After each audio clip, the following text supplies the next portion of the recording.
massive tanking victory for the Utah Jazz, who lose to the Dallas Mavericks, who are now tied with the Bucks and who else? And someone else. They're losing the tank race to the Jazz. Let's talk about it. It's the Hoops Nerd Show. Let me switch that. There we go.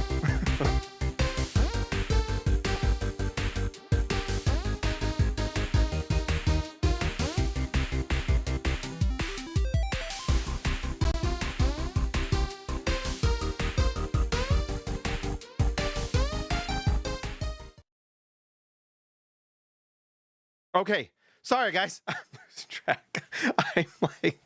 I'm successfully on Twitter now, live, something I've wanted to do for a while. Looks like we are absolutely live. I'm going to watch myself screw up the intro there, but that's okay.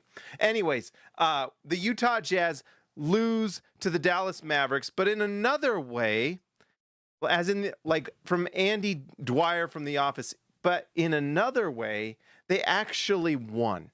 And this was great. And by the way, you know it was a good thing because every single Dallas Mavericks fan is complaining about it on Twitter. It's incredible. Every single one. MFFL should stand for you don't know how. I don't know.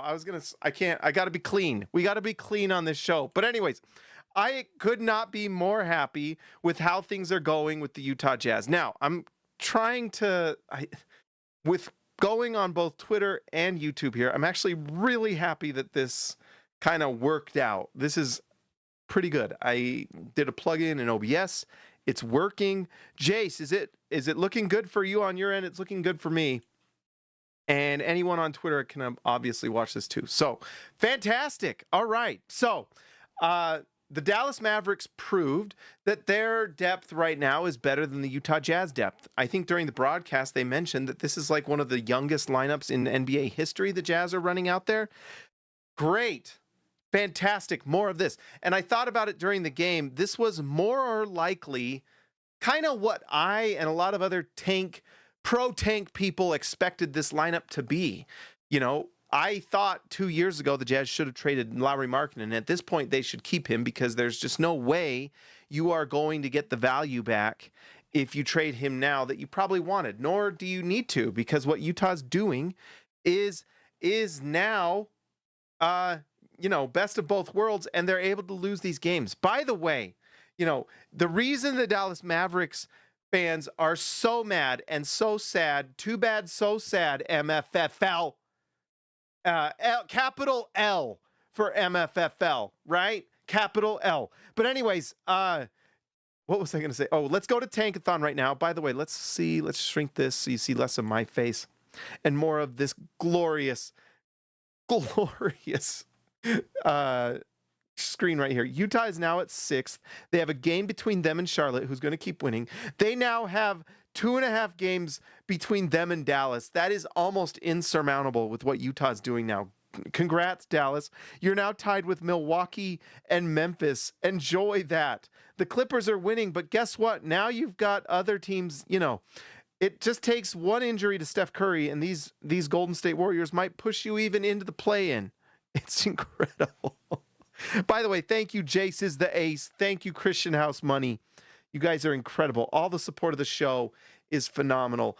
I absolutely appreciate it. So, Utah now sits at this. By the way, Washington, who, you know what? Let's just mid-show. Let's just check out.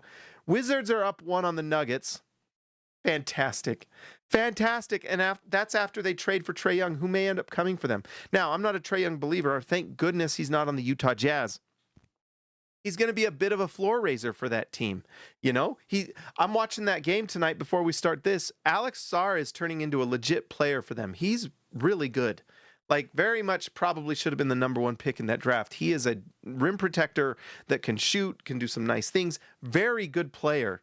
And he's kind of the difference between that Wizards team and this Jazz team. And I guess we can just dive right in. I'm going to start with something that I just have to make it clear. And maybe I'll be wrong. I'm happy to be proven wrong. I tend to be wrong once in a while. Can't get away from my ego ever. But anyways, Kyle Filipowski. I'm extremely worried about Kyle Filipowski. Extremely. I don't know if this is a player that helps you win games. Now, this season, that's great. Great. But the difference between what we're seeing with the Washington Wizards and Alex Sarr and what we're seeing with Kyle Filipowski is that Alex Sarr kind of is the cornerstone of that defense over there. He protects the rim pretty darn well. He also spreads the floor and consistently knocks down shots. In fact, let's just go Alex Sarr, and let's just go to Basketball Reference here. Man, come on, Google. Let's bring him up and just see. Like this season, I believe he's shooting it pretty well. From three, okay, so not incredible, 34%, but he is protecting the rim at a high level. And that gives you a cornerstone to your defense, like the Jazz had with Walker Kessler. Now, I have my own skepticisms about Walker Kessler's effectiveness, but at least he brings solid rim protection, something that Alex Sarr brings. And it makes your entire defense more cohesive. When you're defending and you're defending against these offenses that are extremely, all these offenses are very much designed to just move the ball and create just the slightest advantage so that you can't guard it. The word I'm looking for is sophisticated. They're sophisticated at finding ways to get to the rim. Every team is trying to create that healthy shot diet of threes and dunks, and they move the ball so that they can eventually get to that. Now, they're so sophisticated that they find ways to do that while also getting your best rim protector out of the paint. That's what makes Alex Sarr really impressive, is he can move out onto the perimeter and also can get back to the basket. It's what makes Rudy Gobert so special. And Walker Kessler, to some extent, is like that, although I have questions about his perimeter stuff. But anyways, Kyle Filipowski does not really do that, really at all, in any way. And I think I might go get some Dunks and Threes account just so we can kind of watch some of this stuff. But it's not great. And it's the reason why Utah is going to be able to continue winning games for the rest of this season. They basically just have to and we saw a report they might actually buy out Nurkic. I need to go look that up again. That's going to help them win a lot of games. And it's really just Filipowski's defense. It's bad. And it is helping them tank like nothing else because they just do not have a cornerstone. It's why I'm telling you guys, I think the Jazz are going to end up, this is my little prediction. Maybe I'm crazy. I think the Utah Jazz eventually get this 3 spot because there are a lot of signs that this Jazz team can get there eventually. It's going to eventually get there. Utah can jump Brooklyn, although they're trying to trade Michael Porter Jr. I don't think a lot of teams out there want to give them what they want to give. I guess if they're willing to lose a player that's looking like a cornerstone guy for them, kind of like Markkanen for the Jazz, sure. But the trades just have not been out there. I mean, Trae Young was given away, basically. I mean, honestly, there just wasn't much for Trae Young. And I'm not a believer in him, but pretty surprising how little he went for. Other teams are getting players for pretty good. And then you look at, the Wizards, and they were able to trade Cameron Johnson and get Michael Porter Jr. I don't know. It's just not, even that trade wasn't quite as much as you thought it might be worth. The Brooklyn Nets are not going to give away Michael Porter Jr. unless they get at least what they traded for him for, right? And if that's not out there, then it's just not going to happen, So it's more likely that they may, I don't know. I think they might keep him, and I think Utah can eventually pass him up. Man, what are the ads? But anyways, Michael Porter Jr. is going to help Utah potentially pass. Can we refresh this? Michael Porter Jr. is going to eventually pass up Brooklyn. I think Sacramento, who is getting Domantas Sabonis back, and it's the same situation for them. They are going to have him back, and they apparently look for trade partners. But, are they going to really give away Domantas Sabonis for nothing? They've got egg on their face. They look terrible for the De'Aaron Fox trade. That was awful. He looks like an absolute all-star in San Antonio, at least for the first part of the season. And they didn't get much at all. Are they going to do the same thing with Domantas Sabonis? Just terrible for Sacramento. My guess is he comes back, they start playing him before trade deadline, and then they just keep winning. So I think they can pass Sacramento, and then who knows? New Orleans, I think, is a given that they're going to pass them. In fact, when Utah plays the New Orleans Pelicans, you can absolutely bet on just like no one playing in that game because they're just absolutely not going to try to lose, or they're going to try to win. Sorry guys, I got two streams going on here. I can see the video feed on the Twitter one, but I'm not seeing the video feed on the YouTube one. So let me know if you're watching live on YouTube, if you're seeing it, and I'll just take your word for it. But anyways, yeah, it's a plugin in OBS. I'm so excited about it. I just want to make sure that it works. So anyways, I think Utah will pass New Orleans. I think they can pass Brooklyn, depending on what happens with Michael Porter Jr. And maybe they just shut him down for the season. But they're probably going to play him and lose more games than win more games than they want. Sacramento, I think they do eventually pass. They've won 4 in a row. Okay, thank you, Christian House Money. They're going to eventually pass Sacramento. I think for sure they're passing Sacramento and New Orleans. Indiana has shown signs of life recently, although they got beat by like 50 tonight. Thank you, Key, for 3. I appreciate it. And then you never know. I mean, their top 3 is like right there, and I think Utah eventually gets it if they do what they do now. Ryan Smith, Austin Ainge, basically the Ainge regime that we have from Danny to Austin deserves praise right now because they finally did the right thing. This is what has to happen. When Utah lost Walker Kessler at the start of the season, that basically put Utah into this position because with Walker Kessler and with the jump that Keyonte George made, they would be more around here where Portland is, I imagine, than where they are now. Just pretty much no question. And I have to say, I mean, they've gotten pretty high-level play from Nurkic, so who knows, maybe. But you're more likely going to see the Jazz around this area, and it kind of forced this tank to happen. And what makes me happy with what the Jazz are doing is that they're going all in at this point. You might as well. And for all the Dallas Mavericks fans complaining, whining, crying, baby stuff that they're doing the same thing. Their rest report was as much as Utah's. So they are absolutely doing the same thing. They can't complain at all. Brooklyn's doing the same thing Utah is. Utah should have lost to Brooklyn. By the way, the last time Utah played Brooklyn, or I think it was the time before, guess who randomly rested that night?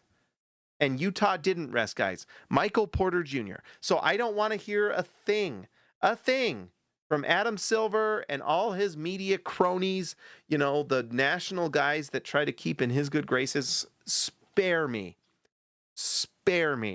They are doing the exact same thing, and they're just doing a better job of it. And what are they going to do? Complain about the Jazz not playing Nurkic and Svi Mikhailiuk? Not playing Kevin Love? Oh, no. He's a 16-year veteran. He's on his way out the league. We're going to really complain about that? I would like to see it because that would be pretty funny to see them complain about Utah not playing Yusuf Nurkic, who was a throw-in in the Colin Sexton trade because of his expiring contract. So spare me. Spare me the tears. All right, should we go through this game and let's go through the players? We talked a little bit about Filipowski. I'll just say it firsthand. I don't believe it. I didn't see it before, and I didn't see it now. I felt like a lot of what we saw before was a little bit of fool's gold. Like, solid player that can really crush G League guys and Summer League guys, but man, it's tough. The defense is so bad, and then when you look at the offense, like, he's not hitting his threes at a high rate. In fact, 1 for 4 tonight. What's he shooting for the season? For the season, Filipowski is shooting, 30% from 3. So he's not only just playing terribly on the defensive end, the shooting is just not there. And so this is tank commander stuff. I mean, I'm pro Filipowski this year, but I just don't know if what we're seeing is, I just don't see it. Like Summer League MVP, Christian, I agree. But when we covered each one of those games, we watched every single play, and each time it's like crushing uh, you know, some guy with itch at the end of his name that's gonna go play in like Europe. You know what I mean? Like, sorry, I'm not gonna like uh sing praises about that too much. And now it's just a struggle. There's been nights where it's been really bad, you know? So I'm out. I'm kind of out. And one thing we are learning is that, like, even tonight, I love this guy on the Mavericks, this, what's his name? Musa Cisse. I mean, this guy is so long and so big, and I don't know if they got him in the second round. I can't remember. I don't have the time to look it up. But you can find guys like that, you know? Late in the first round. Like, trade up into the 20s and go draft you a center. Great. That's kind of why I'm nervous about the whole Walker Kessler thing, is because can you just get a guy in the late first round? You know, that's where we got Kessler. What was he, like 17 to 19 in that range? I don't know. I don't know. But even Kessler, we got later. You can find guys like that in the first round later. You know, it's kind of like centers to me are kind of like drafting guards in the NFL. Like, you can get a guard pretty much wherever you want, and as long as they're big and strong and eat their protein, you're going to do pretty well. You don't need to draft a guard at the top of the draft. That's where you're drafting quarterbacks and defensive ends and elite wide receivers, just like in the NBA. When you're drafting at the top, you're drafting wings and elite prospects, you know, stretch bigs that can protect the rim. Those are what you're drafting there. And, you know, even point guards, you got to be pretty special. That's why Darren Peterson, guys, by the way, I might be back on Darren Peterson #1. He is really special. Like, he is really, really good. I don't know. It's a wealth of riches for whoever wins the #1 pick. That is a great problem to have, because Dybantsa and Peterson is about as good a choice as either. And I just think one thing about Peterson is he is just can't miss all-star. Like, he really is Shai Gilgeous-Alexander. He just is. He is so good. So good. Key for 3 per PG, $5. My man, thank you so much. The OG, super generous. I appreciate it. So, Coach Will, I know we're not tanking, but the young players need more development time. A lot more. Austin H. Wink, wink, tank note. Exactly. And that's kind of how this season should end out. Honestly, however they want to do it, whether they buy them out. The nice thing is that they set this up to be successful. Now, Svi Mikhailiuk has his contract going to next season, but Nurkic makes like $20 million. That's a tough contract. I think a buyout or just not playing him the rest of the season is on the table, and probably a smart move, because guess what? He is, it's an expiring deal. That's what makes it very, very valuable. And there might be other teams out there willing to take that on. Utah obviously wants to keep their cap space. And I know that the SLC Dunk commenters get a little annoyed with the rumors, but that rumor about Austin Reeves makes sense. Like, Utah has cap space. There's not going to be a ton of real free agents to go get, but Austin Reeves is a real one. Like, he looks like a Jeff Hornacek to me. If I ever saw a player that kind of reminded me of Hornacek, it's Austin Reeves. And let's say Utah wins the lottery, brings on like a Darren Peterson or a Dybantsa, and you have the money to go get Austin Reeves and re-sign Walker Kessler, and you've got like a team that's like 7 or 8 deep with, you know, some of these guys on this Jazz roster that are going to be good players. I mean, even like, I tell you what, man, I'm loving my real estate on Cody Williams Island. He's looking fantastic. I mean, in a situation where you win like the #1 pick, and let's say you draft Darren Peterson, and you have a backcourt of Keyonte George and Darren Peterson, good luck. And then if Utah's able to go out and get Austin Reeves, I mean, he might have to come off the bench in that scenario. That's incredible. Could you imagine a team of like Keyonte George, Darren Peterson, Ace Bailey at the 3, Lauri Markkanen 4, Walker Kessler, and then Austin Reeves off the bench with guys like Cody Williams for defense, Isaiah Collier, depending on the matchup, Walter Clayton might take a step. We're seeing stuff from Bryce Sensabaugh. Hopefully Taylor Hendricks can get completely healthy and back to what he was pre-injury.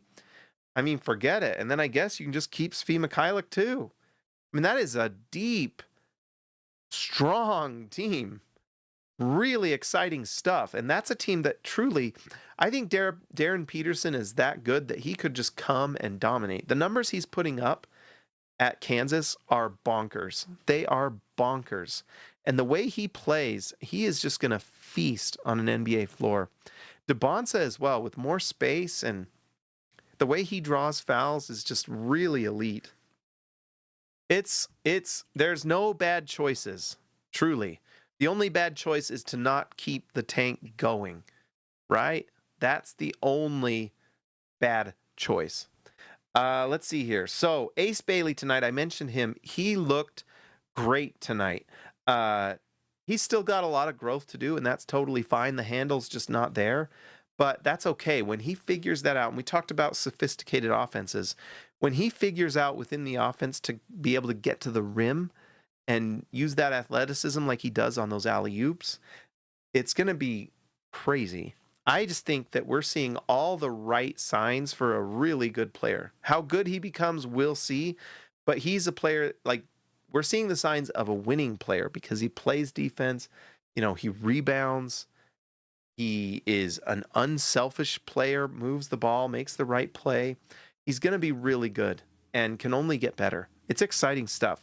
Tonight, 8 for 16 from the field, 2 for 6 from 3, 8 rebounds, an assist, and 18 points. And he really he got a little bit more featured, which was nice to see. That free throw line jumper he takes on the move is great. And if he can find a few other kind of tools in his bag that he can go to outside of just that, he's got kind of like that back you down, turnaround jump shot, which is great, but I'd love to have him find a way to kind of face up and drive to the basket because he's got the speed and strength. And as soon as he can get that ball, rotate, face up to the basket, go right or left, depending on what's open and what the defense is giving you, lights out. That he is going to be really good. And, that's kind of the next step is, can he get that ball, 3-point line or inside that near the basket and then just face up, drive to the basket? If he can do that and get comfortable, come on, that's just a weapon with his ability to rise up and knock it down. And if they have to be careful not to foul him, it's very easy to see what he can become. It's exciting stuff. He's extremely raw, and this is me talking about 2-3 years down the road, maybe sooner. He works hard and he cares. But at worst, you've got a player that can hit catch and shoot threes at a high level and is playing off the ball, cuts, moves the ball, can hit a pull-up jump shot. He's got this game that is really missing one core element, and that's just that ability to drive to the basket, solo creation. Because if he can drive to the basket, we know that he's got like that kind of that step back jump shot ability. It's really just lacking that ability to go to the rim consistently. He's done it. It's not like he can't. You can just tell he's not super confident in that just yet. So we shall see. Let's see here. So Cody Williams, I mentioned him. I'm really excited about Cody Williams. He plays 27 minutes tonight, goes 5 for 8 from the field. In fact, we can even watch a few of these. What I'm excited about is that jump shot. He kind of has this little, he showed it tonight with some pull-up. Back from being sick, trying to find his footing. This little pull-up mid-range thing, and that's nice. That's hard to guard. Like he did it twice. He comes to this left side, just kind of pulls up and knocks down this easy little mid-ranger. If that's just a weapon in his, in the quiver, then that's great. And he's starting to hit threes at a high level. In fact, let's go to, I don't know if high level might be a little overstating it, but let's go last 5 games. Let's see, 25, 26. Well, let's see. Does this show the last 5? Oh, is that everyone? Let's see. per game. Last 5 games. All right, here we go. Sorry. Field goal percentage. He's shooting right around 50% from the field. On the 8th, he went 4 for 5. From 3, he's shooting. This might not be as good as I wanted. But he's knocking these down. 40%, 50%. Let's see. And tonight he was 1 for 2. We're going to do the math live. I don't care. This is important. Let's see. So he's doing 2 plus 1 plus 5 plus 3 plus 1 plus 2, 14. And then he had 1 tonight. 1 plus 1 plus 2 plus 1. 5 divided by 14. 35% from 3. To start the year, he couldn't hit a 3 at all. Now he's shooting 35% in his last 6 games. That's pretty good. Now, very small sample size. Very small. But it's getting better. Christian House Money DeHaas. Jazz need consistent players like you have consistent members. Thank you. You guys, I can't do it without you guys. I truly appreciate it. It's phenomenal. I really appreciate it. But yeah, I agree. They just need to find more consistency. And I think that's what's exciting about Cody Williams is we're starting to see a very consistent player. And what's also exciting about Bailey and Williams is we're seeing the makings of two-way players here. 2 players that play defense and offense. Now, it's taken some time and they needed that development. That's why the rest of the season is kind of vital to get these guys on the floor and playing well together. Because you need Cody Williams next year. Yeah, you may have 6 players that are really high level, but you need Cody Williams to be good. And if Cody Williams can be your 7th man off the bench and is knocking down threes and playing defense, and you can have defense across the board, that's exciting stuff. So this is really good. Filipowski, we already talked about him. Isaiah Collier, also just solid depth. He went 1 for 3 from 3. I was happy that he hit that 1-3, 4 for 9 from the field. I don't always know what to think of Collier. 9 points and 4 assists. I think he as a future off the bench point guard is great. I think that's pretty solid. If he's your 8th, 9th, or 10th guy, that's fine. Because I think he can come in and do some really nice things. And he's playing more within himself, which is nice to see. And I think if he can just be consistent when he gets an open 3 like he did tonight and just knock it down. I mean, 33% is probably below league average for sure. But it's not horrible. It's respectable. It's enough that, like tonight, when they left him alone and he just took the 3 and knocked it down, you think twice about leaving him alone in the future. And if he can just this offseason just improve on this a little bit more. By the way, and at one point he was shooting better than Lauri Markkanen from 3. I think recently he's been slumping. Yeah, he's down to 31. He was at 37% at one point, so he doesn't take a lot. So any misses really bring that down. But at one point he was at 37. Can he get to just be 35 to 37% from 3? If he can do that and you have to respect his shooting, then he becomes really valuable. Now, he's not a shoot first point guard, kind of like Walter Clayton. He's more of a drive and kick. And then if he has an open catch and shoot 3, he could probably knock it down. That's fine.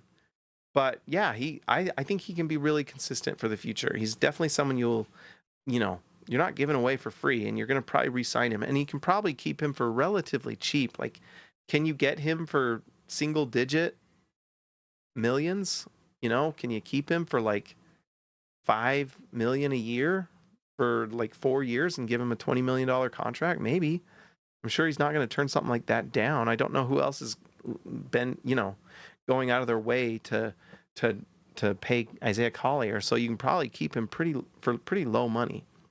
Keyonte George I think he went 6 for 6 in the third quarter. He's just a star. He just is. He is one of the most underrated players in the league with what he does. 9 for 14, 64% from the field, 4 for 6 from 3, 7 for 8 from the free throw line, 29 points, 6 assists, 2 steals. By the way, a blocked shot and 1 turnover. He is absolutely a future star. I don't know where that ceiling goes, but my gosh, and I was always a believer. I was a little nervous last year because I just felt like, man, if he doesn't do it next year, then I don't know. But he did it. Holy smokes, right?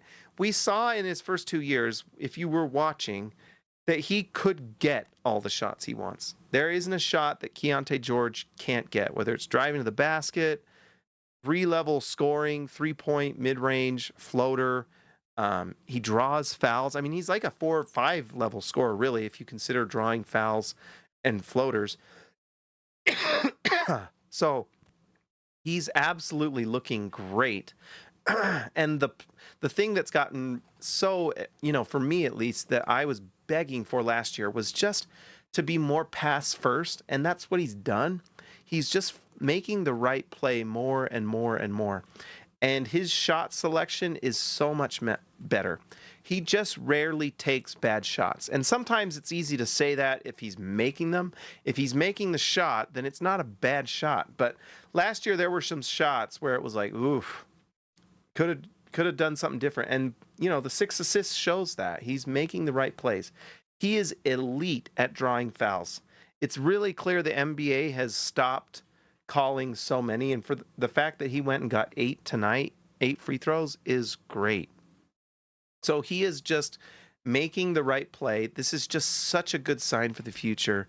He has, even more ability to improve, I would think, especially if Utah puts better players around him, like with Lauri Markkanen on the floor, and if the Jazz get lucky in the lottery, like Wilson, or I don't know. I'm so excited about this lottery. If they just can get lucky this one time, please, just one time, and then we won't tank anymore, Adam Silver, okay?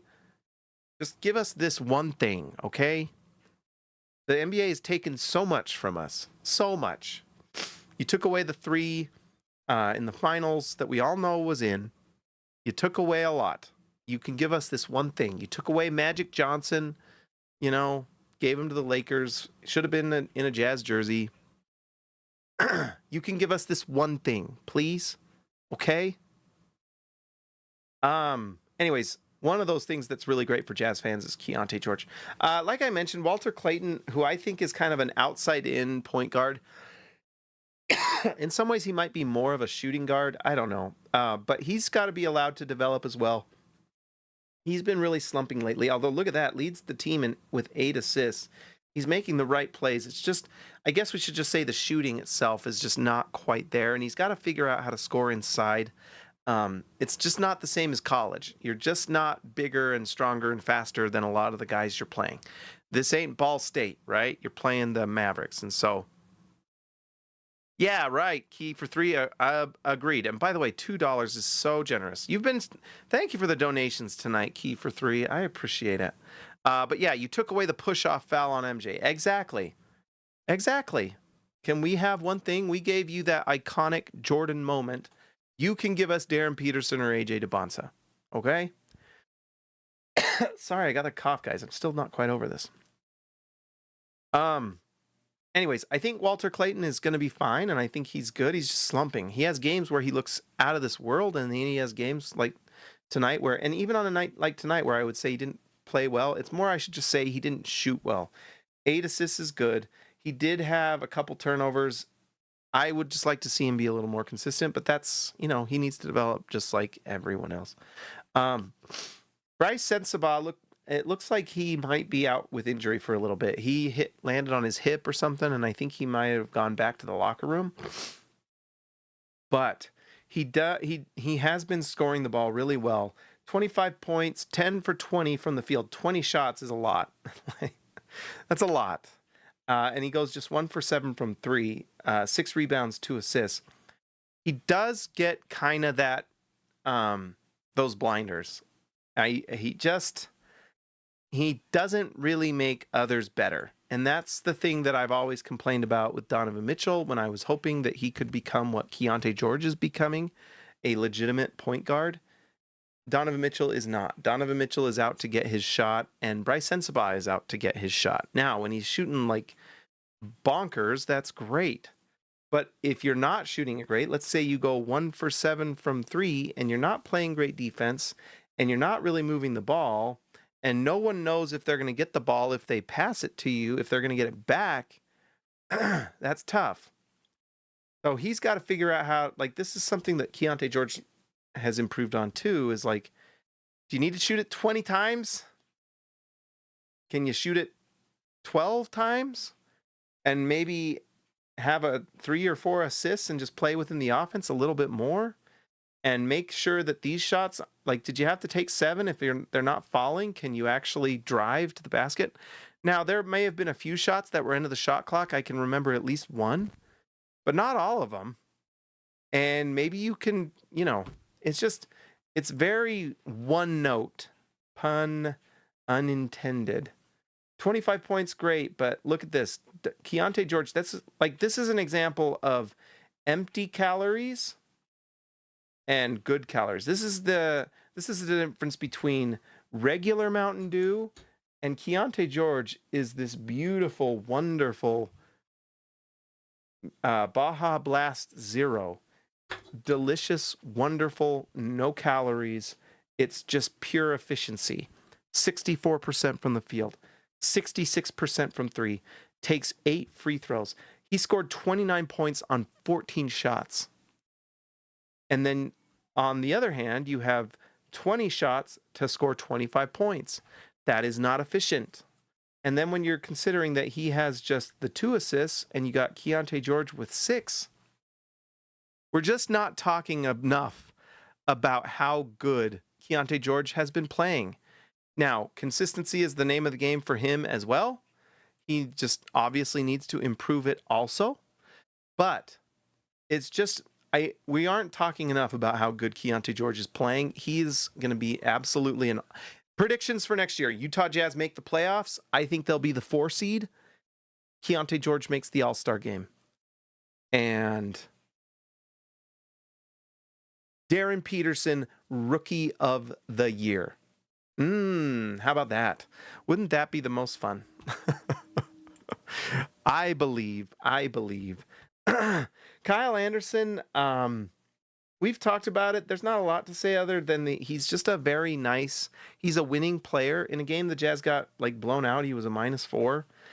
He just makes winning plays. And when the players are on the floor with him, it just tends to be a good outcome. Some of that is just that he slows things down. And when you have all rookies on the floor, the reason why young teams lose is because there's a lot of chaos. And you've got guys like Bryce Sensabaugh that kind of take advantage.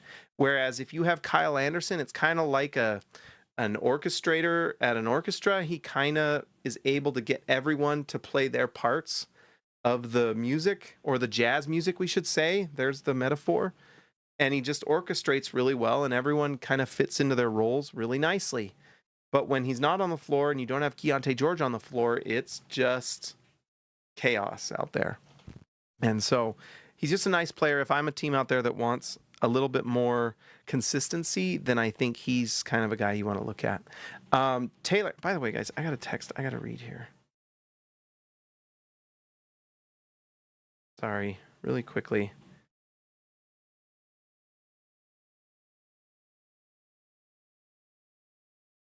Okay, sorry. I'm in a bishopric now, and I got stuff in the morning. Anyways, finally, we got to talk about Taylor Hendricks, and I don't want to do this every single night. I think we've got to give him a little bit of leeway or grace or whatever you want to call it, because Hendricks is coming off a catastrophic leg injury. I don't know if he'll ever be the same. We'll see. But it's kind of like, when you have players come back from a torn ACL or things like that, the first year back is usually not that great. It's usually the following year where you kind of see them get back into their own. And that's kind of what I'm thinking with Taylor Hendricks. I think he's definitely someone you're just going to absolutely have patience with. Let him figure things out. He just looks slow. And, in his rookie year, he looked a lot more lost than I think people expected. This year, he looks less lost. He just looks slow and a little not super functional in his movements. There's not really any twitch to what he's doing. And there's got to be, I don't know if there's pain in the leg or what, but he just doesn't quite look the same. And I hope that his injury kind of gets completely healed, he becomes the exact same player that he was before. I think it just is going to take time.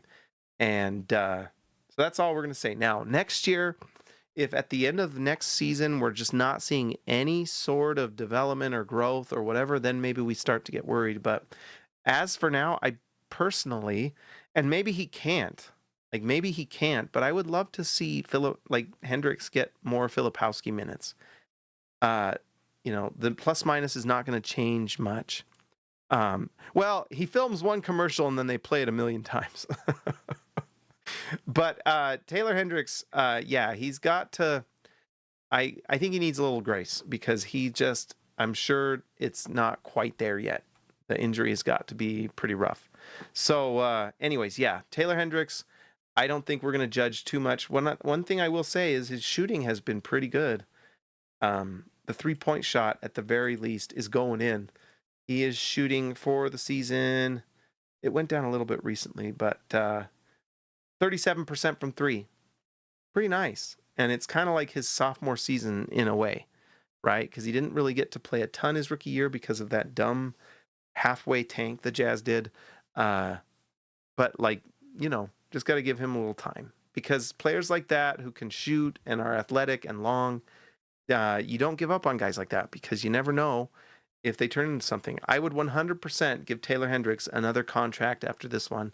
It probably isn't going to be a big one, but, he could turn into something and then you can give him big money. If he turns into something great, who knows? But that's probably it. All right. So, looks like, is that still running on here? Let's see. I'm trying to think. Is this? Oh yeah, we're still live on Twitter. We're still live on YouTube too.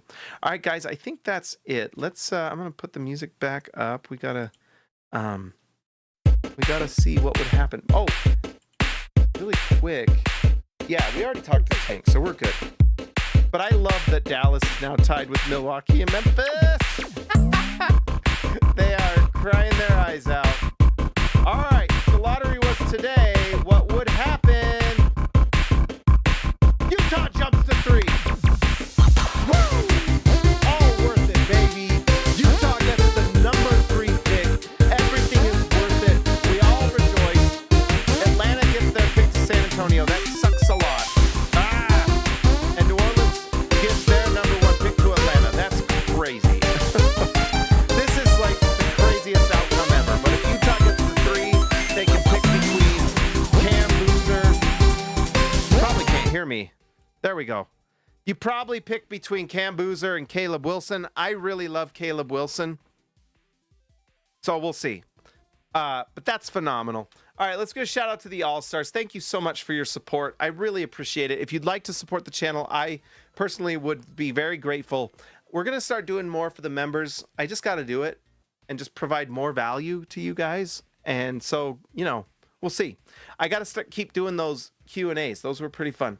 All right, let's give a shout out to See Ya, Lexa Later, Ryan Perry. The name means king. Also, he is a legend.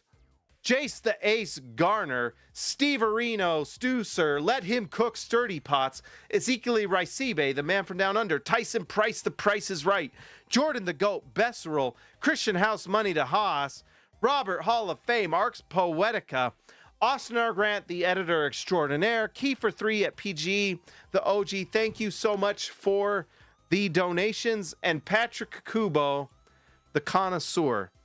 Guys, if you're new here, like the video, subscribe to the channel. If you're on the podcast, please give a review. 5 stars would be appreciated. Tell your friends. And on Twitter, welcome. We're doing broadcasts on here too.